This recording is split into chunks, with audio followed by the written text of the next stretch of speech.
Buenas noches. Sí era ella. La Fiscalía de Puebla, a través de su titular, Idamis Pastor, confirmó a este noticiero que el bulto que subieron la presunta doctora Diana Giovanna Romero y su hijo de 20 años a un automóvil era el cuerpo de Blanca. Así encontraron su cadáver. Y yo sé que tarde o temprano van a pagar todo lo que le hicieron a mi niña. Descartamos que hayan tenido huellas de violencia. ¿Por qué? Por la forma en la que se localizó y por la forma en la que nosotros tenemos que perdió la vida desafortunadamente. Estaba en una zanja en el municipio de Alzayanca, Tlaxcala, a más de 80 kilómetros de la clínica Detox, el último lugar en que la vio su esposo antes de que entrara a realizarse una liposucción con microaire. El hallazgo fue a través de una denuncia, una llamada que recibieron al 911 en el que informan que encontraron al parecer un cuerpo. Fue en un terreno baldío. Blanca apareció con la misma ropa que llevaba el día que se le perdió el rastro. Blusa de licra color negro, pantalón acampanado del mismo material y tenis negros con rojo. Según la fiscal, el tatuaje en forma de beso que tenía en la nuca sirvió para identificarla. Tenemos líneas en las que nos van a llevar a localizar a estas personas. Estamos en vías de... Existe una carta de pasante como médico cirujano y partero con sello de la Benemérita Universidad Autónoma de Puebla, que Diana presentaba cuando quería rentar un espacio. Sin embargo, el documento podría ser falso. La fiscal nos confirmó que no existe ningún registro académico de Diana. Todos ya saben que es la pseudoclínica porque no tenía características de una clínica. Pedimos información a profesiones y no nos arrojó que tuviera ningún registro de profesión. Tanto el esposo de Blanca como su mamá Bárbara ya identificaron el cuerpo de la mujer de 37 años. Tarde o temprano va a sufrir todo lo que yo estoy sufriendo, porque Dios no ha hecho nada. Ahorita me ven que no puedo. Pero ¿por qué no me conocen? Se metieron con la persona equivocada.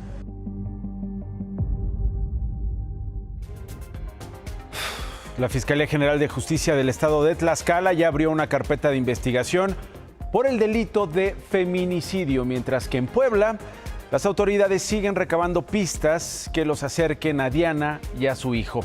Juan Carlos Valerio, colega de Imagen Televisión Puebla, ¿tienes más sobre este crimen? Buenas noches.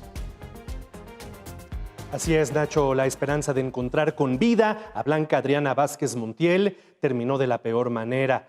Con el paso de los días han surgido más datos sobre la mujer que operaba esta clínica. En recetas médicas entregadas a pacientes aparecía el nombre de la doctora Diana Mares Vázquez, una médico cirujano con cédula profesional legalmente registrada en Morelos. Sin embargo, todo apunta a que su identidad habría sido utilizada sin su autorización. Además, se ubicó un segundo consultorio relacionado con esta clínica Detox en un centro médico de la colonia Anzures de Puebla. Al acudir al lugar, encontramos las instalaciones del consultorio cerradas y sin actividad médica aparente, aunque el anuncio de Diana Palafox en este espacio seguía vigente en redes sociales. Un médico ginecólogo nos dijo que le rentó el espacio a Diana Palafox, que le pidió cédula profesional, que nunca se la entregó y que desde hace 2 meses el lugar permanece abandonado. Las investigaciones continúan para dar con el paradero de Diana Palafox, de quien hoy se sabe, ella hasta el mes de septiembre del año pasado y durante poco más de una década fue secretaria ejecutiva en oficinas de Telcel aquí en Puebla, que dejó esa posición que tenía y que habría sido asesorada por el propio médico que la trataba a ella para términos estéticos. Ese médico le habría enseñado pues algunos caminos para ejercer procedimientos dermatológicos y con ellos incluso emitía recetas que obviamente estaban a nombre de un tercero. El caso sigue generando consternación e indignación en Puebla, Nacho. Y cómo no, gracias Juan Carlos. Gracias, buenas noches. Buenas noches. 2 delincuentes en una moto asaltaron a una adulta mayor y a su sobrino en pleno centro de Tulancingo, en Hidalgo. El ladrón apuntó con un arma a las víctimas, obligó a bajar de la camioneta a la mujer, Al parecer había retirado dinero de un banco y estos delincuentes los siguieron. Durante el robo los billetes salieron volando, quedaron esparcidos en el pavimento. Los asaltantes escaparon y las víctimas todavía no han denunciado.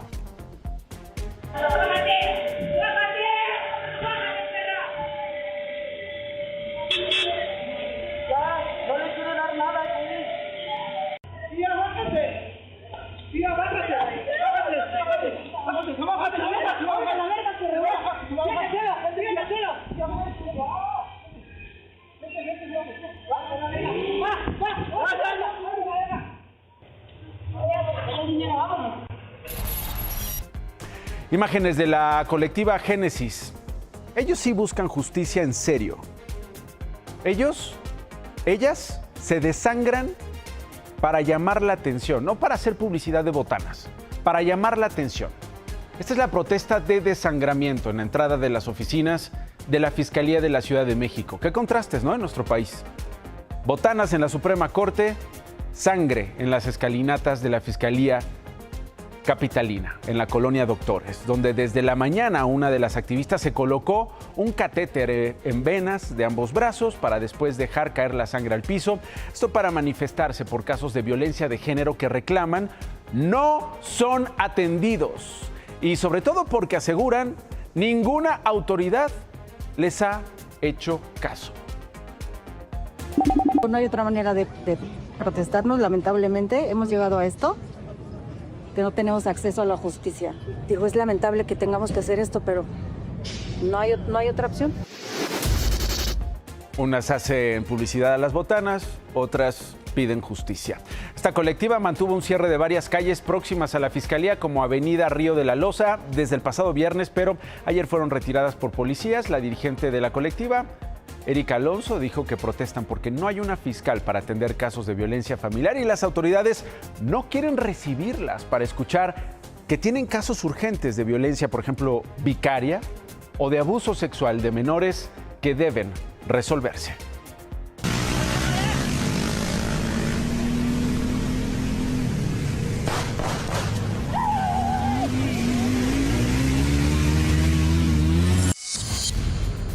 Anoche le presenté esta escena, hoy le confirmo que hace unos minutos este joven de 18 años fue detenido, acusado de ser quien va en la moto disparando con esta arma de fabricación casera. Fue detenido en calles de la colonia Aquiles Cerdán, en la alcaldía Venustiano Carranza. La policía de la ciudad informó que es el conductor de la motocicleta que disparó en Paseo de la Reforma el domingo. Le encontraron dosis de droga, incluido lo que parece ser ketamina, además de una pistola y efectivo. Dieron con él por las características de la moto mediante el análisis de las cámaras de videovigilancia.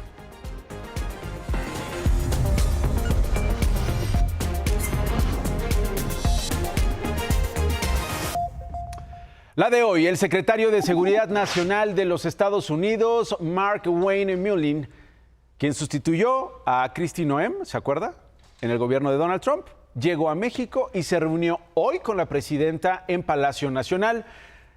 Claudia Sheinbaum dijo que acordaron seguir colaborando en el marco del respeto. Mullin dijo que discutieron prioridades para Estados Unidos, fortalecer los esfuerzos de nuestro país contra narcoterroristas, mantener los avances en el combate al tráfico de personas, las drogas principalmente. Ok, eso es lo público, lo que se cuenta de manera oficial. ¿Pero qué más trataron? A ver si la presidenta mañana temprano dice o comparte más detalles de esta reunión. Muchos se preguntan si este funcionario del gobierno de Donald Trump llegó con, por ejemplo, una lista de próximos políticos en México que podrían ser investigados o que están siendo investigados y que se van a dar a conocer sus investigaciones. Hablaron de narcopolítica. No solo en Morena, en otros partidos políticos. ¿Hay presión en ese sentido? Por ejemplo, por el caso de Rocha Moya y los otros 9 acusados, 2 ya entregados al gobierno de Estados Unidos. Ya comenzaron a cantar estos que se entregaron en Estados Unidos y lo que cantaron, esas canciones, las vinieron a conversar hoy a Palacio Nacional. Bueno, Veremos qué es lo que se da a conocer en las próximas horas, en los próximos días. A Mullin lo acompañó el embajador de Estados Unidos, Ronald Johnson. Del lado mexicano estuvo el canciller Roberto Velasco, estuvo también la secretaria de Gobernación, Rosa Isela Rodríguez, y los titulares de Defensa y Marina, Ricardo Trevilla y Raimundo Morales. El secretario de Seguridad Ciudadana Federal, Omar García Harfuch, también estuvo ahí junto con Sergio Salomón, el director de Migración, y nuestro nuevo embajador, Roberto Lacerri. A la que se le hizo tarde fue a la secretaria de Gobernación, Rosa Isela Rodríguez. Mire cómo llegó. Tarde, se tuvo que bajar así de esta motocicleta,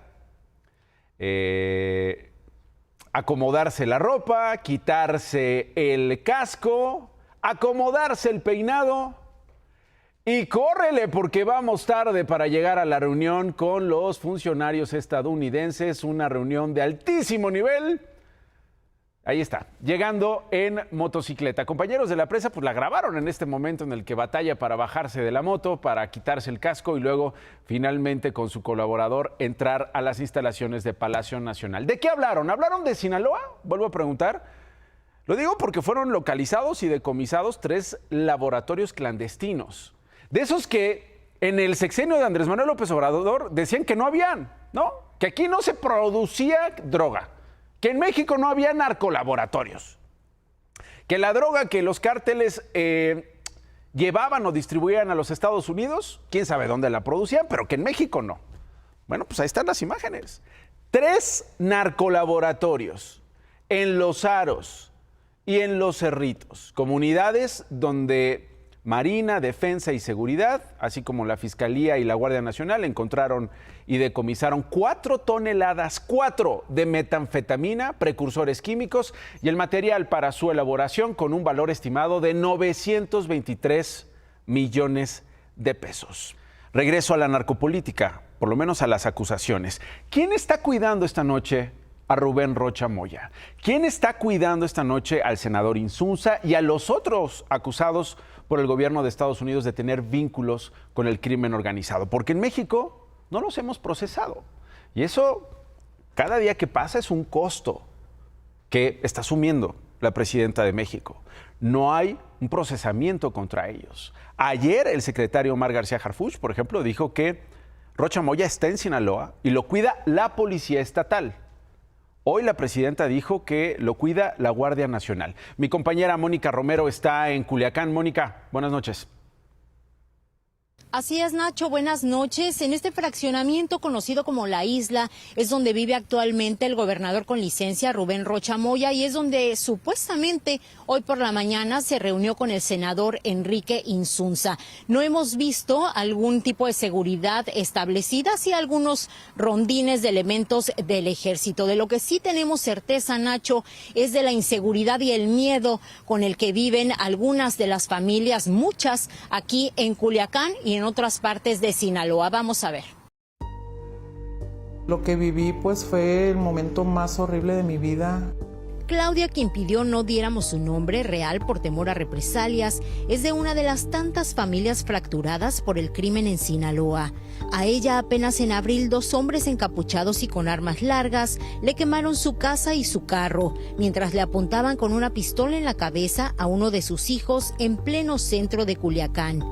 El motivo nunca lo supo, pero una tarde sujetos desconocidos abordaron a su hijo e hija al llegar a su casa. Los venían siguiendo, ella salió a recibirlos y se topó con la escena. Cuando ya vemos que me los amenazan a ellos poniéndole la pistola en la cabeza, yo me meto entre ellos y ahí es donde yo les suplico que no le haga daño a mis hijos. Claudia narró que sus hijos son profesionistas y jamás habían tenido un incidente, a pesar de la violencia que se vive en Culiacán. Yo me puse de frente de mi hijo y mi hijo atrás y me decía, quítate mamá. No, le dije, no me voy a quitar, le dije, si dispara que me dé a mí. Claudia y su hija gritaron que los estaban confundiendo. Fue cuando uno de los hombres tomó un bidón de gasolina y roció su auto y su casa. En ese momento, pues, la adrenalina viendo que mi casa se estaba quemando, el carro. Imagínate la impotencia mía como madre, pues yo llorando y gritando y mi hijo desesperado. Claudia tuvo que abandonar la casa en la que había vivido su familia por casi 30 años. envió a sus hijos fuera de Sinaloa.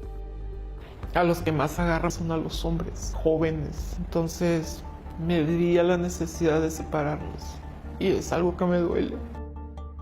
La factura de la violencia la pagan muchas familias, aunque no todos pueden sacar a sus hijos del estado. La empresaria Marta Reyes, presidenta de la Coparmex, también tuvo que separarse de su hija por miedo a que las amenazas se vuelvan realidad.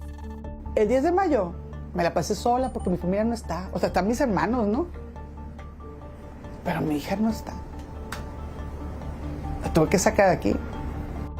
El miedo es tal que para los sinaloenses la llamada telefónica de un número desconocido se contesta siempre.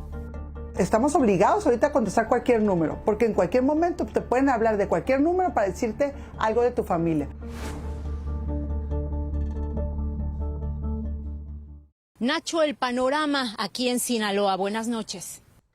Gracias, Mónica, y seguimos allá en Sinaloa, así que nos conectamos contigo el día de mañana.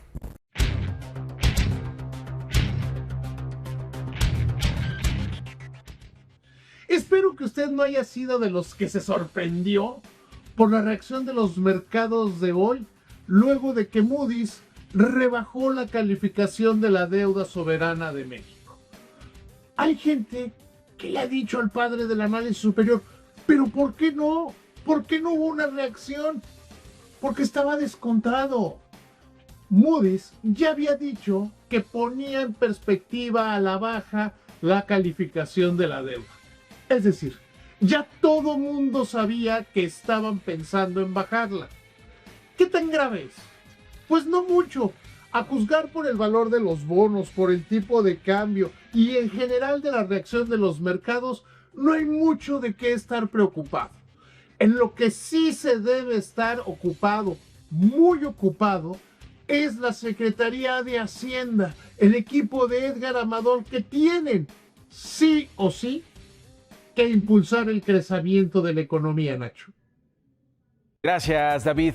En otras cosas, el empresario y exaspirante de Morena a la presidencia municipal de Naucalpan, Juan Olivas, fue detenido anoche por el delito de intento de feminicidio. Lo acusan de ahorcar a su expareja. La Guardia Municipal lo ingresó a las instalaciones de la Fiscalía del Estado de México. Su expareja lo denunció, insisto, por intentar estrangularla. Horas después recuperó su libertad y negó la acusación. Grabó, de hecho, un video en el que aparece explicando que, según él, no hubo violencia, que según él no hubo ahorcamiento, que según él no hubo agresión sexual, pero pues la acusación se presentó. La detención se llevó a cabo. Lo llevaron así ante las autoridades después de acusarlo de ser violento contra esta mujer. Y como le decía, después de horas quedó puesto en libertad. Voy a pausa y regreso con más. No se vaya. Los cuerpos mutilados de 6 hombres fueron localizados en la batea de una camioneta en el municipio de Olinalá, Guerrero. Los pobladores habían denunciado que sujetos armados se llevaron por la fuerza a varios hombres la tarde del miércoles. La Comisión Permanente citó a un periodo extraordinario el próximo 26 de mayo para discutir y aprobar las reformas sobre la elección judicial y la facultad al INE para blindar las candidaturas de políticos ligados al crimen organizado. Los familiares de Marcos González y Eduardo Ramírez, vistos por última vez en el bar Zona Flow en 2020, localizaron restos óseos en el crematorio del Panteón San Isidro, su último paradero, de acuerdo con las indagatorias. What can $50 get you in New York City? 25 cups of streetcar coffee. 10 months of hard-hitting journalism. Still a classic. Infinite rides on the Staten Island Ferry. And for 1,000 lucky New Yorkers, a ticket to the World Cup. $50 por un boleto para ver un partido en Estados Unidos, que es el tercer país que, alojará el Mundial. Es el alcalde de Nueva York. Es el alcalde que dice, bueno, sabemos cómo están los precios de los boletos, yo voy a comprar 1,000 y los voy a vender en 50 a la gente que vive en Nueva York. ¡Qué gran idea! ¿Cómo ven en Ciudad de México? ¿Cómo ven en Nuevo León? ¿Qué opinan en Jalisco? Y si le copian, como una idea. Me voy, gracias por habernos elegido. Hasta mañana.